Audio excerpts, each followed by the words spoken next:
ගේ අහිමි කෙනාට මිලියන 5ක් ලැබෙන්න ඕන. එයාගේ ගේ ලොකුද පොඩිද කියලා ભેදකින් තොරව මිලියන 5ක සරිලන නිවසක් හදලා දෙන එක අපේ වගකීම. ඊළඟට අපි ගමු විශේෂයෙන්ම මේ අවතැන් වූ ජනතාව සහ නැවත පදිංචි කිරීම ආරම්භක අපේ තියෙන්නේ පීඩාවට පත්වෙච්ච පවුල් සංඛ්‍යාව 1,23,773ක් විදිහට මේකේ නිවාසය විදියට ගත්තොත් 94,855කට වුමනා වෙලා තියෙනවා. අපි අර 25000 දීමනාව හිමි වෙන්නේ 94000ට. ඔව් ඒකෙන්ස දැනට ඉල්ලීම් කරලා තියෙනවා 94013ක්. ඒකට තමයි 25000 දීමනාව ඕන වෙන්නේ. අපි ඒක දැන් කොහොමද ගෙවලා තියෙන මට්ටම? අපි දැනට 16060ක් ගෙවලා තියෙනවා. ඇත්තටම දැන් අපේ ප්‍රාදේශීය ලේකම්වරු සහ ඒ කාර්ය මණ්ඩලය මේ කටයුතු කරගෙන යනවා. අපි 12/17 වෙනිදා වෙනකොට මේ ඉතිරි 77953ක් තියෙනවා. ඒක ගෙවන්න සැලසුම් කරගෙන යනවා. 12/13. ඔව් 12/17 වෙනකොට. 17. ඔව්. ඒ ප්‍රමාණය ගෙවලා ඉවර කරන්න පුළුවන් සාමාන්‍ය මේකට මිලියන 2371ක් අපිට ඒවා ප්‍රතිපාදන ලැබිලා තියෙන්නේ. ඊළඟ අපේ තියෙන 50000 දීමනාව කොච්චර ප්‍රමාණයකට හිමි වෙනවද? ඒ කියන්නේ ඒගොල්ලන්ට ලැබෙන්න ඕන නිවාස පූර්ණ හානි වුණු, නිවාස අර්ධ හානි වුණු සහ ගම් වතුරෙන් ගෘහ භාණ්ඩ වලට ලාභ හානි වුණු. එයාට නේද හිමි. එතකොට අන්න ඒ ප්‍රමාණය හඳුනාගෙන මේකත් අපි දෙසැම්බර් 30ට කලින් ගෙවන්න ඕන. පුළුවන්. පුළුවන්. ඒකයි. එතකොට අපිට මෙහෙම තියෙනවා. දැන් අපි මේගොල්ලන්ට ගෙදර යන්නනේ හිමිකම තියෙන්නේ. ඔව්. හැබැයි පූර්ණ හානි වෙච්ච කෙනෙක් ගෙදර යන්නේ නැහැ. ඒතකොට මොකද කරන්නේ? දැනට එහෙම 627ක් තියෙනවා. එයයි ඇත්තටම දැන් අපේ කඳවුරු තියෙන්නේ 8යි. එතන ඉන්නේ 230ක් වගේ සංඛ්‍යාවක්. අනිත් අය ඔක්කොම දැන් වෙනත් ඥාතීන්ගේ ගෙවල් වලට ගිහිල්ලා තියෙන්නේ.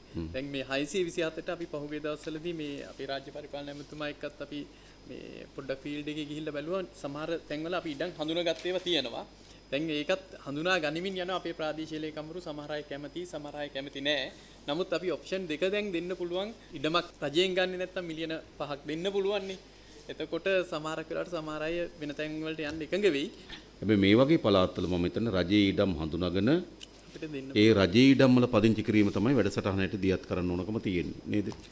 ඒතර මේ 627න් මේ පූර්ණ හානි වෙච්ච 627න් නැවත තමන් හිටපු තැනම නිවාසය හදාගැනීමේ හැකියාව තියෙන කාටද? ඕගොල්ලෝ කියන්නේ මේව පදිංචි වීමට නුසුදුසුම තැන් කියලාද? නෑ සර් සමහරක් වෙලාවල් වලදී දැන් මේක මේ විශේෂ තත්ත්වයකදී අවස්ථාවක් නේ. ඇත්තටම ගෙවල් ඉදි කරනවා නම් අපි මේ සාමාන්‍ය ගම් වතුරකට වඩා රොතු දෙන්න පුළුවන් විදිහේ සැලැස්මක් එක්ක ගියොතින් හොඳයි කියන එකයි අපේ යෝජනාව. සමහරක් විට යටටට්ටුව අපි ඒ කියන්නේ ඕනම වෙලාවක හිස් කරන්න පුළුවන් තත්ත්වයකින්. එතකොට 625න් ඒ ප්‍රදේශවලම පදිංචි වී ඒ හිටපු තැනම පදිංචි වී හැකි කණ්ඩායම ඒ ප්‍රමාණය හඳුනන් තියෙනවද? එහෙම ඒකට අපිට ඉඩම් ගැටලුවක් නැහැ. ඉක්මනින්ම අපිට ඒකට දෙකින් පටන් ගන්න පුළුවන්. සර් කරුවල ගස් වේවයි වනාතවිල් වේයි අපි දැන් හඳුනාගත්තා. ඒගොල්ලන්ට විකල්ප ඉඩම් අපි හඳුනාගත්තා. ඔව්. ඒගොල්ලෝ ඉන්නවා. හැබැයි ඒගොල්ලෝ දීපු ඉඩම අපිට පවරන්න ඕන. ඔව් ඒවස රජයේ ඉඩම් තියෙන්නේ. රජයේ ඉඩම් පවරන්න ඕන. හරි. හරි. ඊට අමතරව මේ ඒගොල්ලන්ට අර එහෙ පදිංචි නොවි ඒගොල්ලන්ට ඒ වගා කටයුතු කරගෙන යන්න පුළුවන්. දැන් එළුවන් කුල මෙහෙම ගත්තා. ඒව වෙනම් බලන්න ඕන. මොකද ඊට පස්සේ වෙන්නේ ආයෙ පොඩි ගෙයක් හදාගෙන උතන අතර වෙන්න යනවා. නෑ අපි වෙලා තියෙන දෙයක් තියෙනව නේද? පරණ කට්ටිය ඉන්නවද වන්දි ගෙවලත් ඔව් එහෙම තියෙනවනේ. ඒ නිසා ඉඩම් දීලා නමුත් නැවත මෙතන ඉඩම පවරන්න ඕන රජයට. ප්‍රාදේශීය ලේකම්තුමාලට ඉඩම් පවර ගන්න ඕන නැතුව කරන්න බෑ.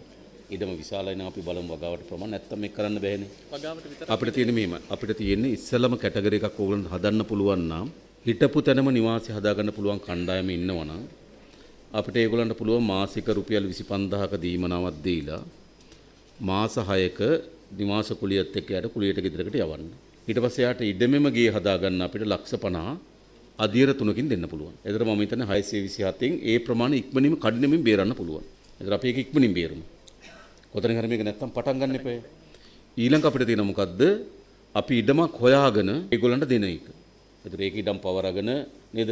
යම් මනුම් කටයුත්තක් කරන්න පර්චේස් හරි ඔයගොල්ලෝ තීරණය කරලා නේද? ඒ වගේ ඉඩමක් බෙදලා ඒගොල්ලන්ට ඒක ගේ හදාගන්න සල්ලි දෙන එක. නේද? එහෙම නැත්තම් තියෙන ඕගොල්ලන්ට ඒගොල්ලන් එක එකඟ නම් හැම කෙනාටම මිලියන 5 නම් පෞද්ගලික කොන්ත්‍රාත් කරුවෙකුට දීලා ගෙවල් එතන 50ක් හදනවා කිව්වොත් එතන මිලියන 250ක ප්‍රොජෙක්ට් එකක්. ඒතර වෙන ආකෘතියකට හදන්න පුළුවන් ද මහල් නිවාස හරි නේද? අන්න ඒවත් හිතන්න.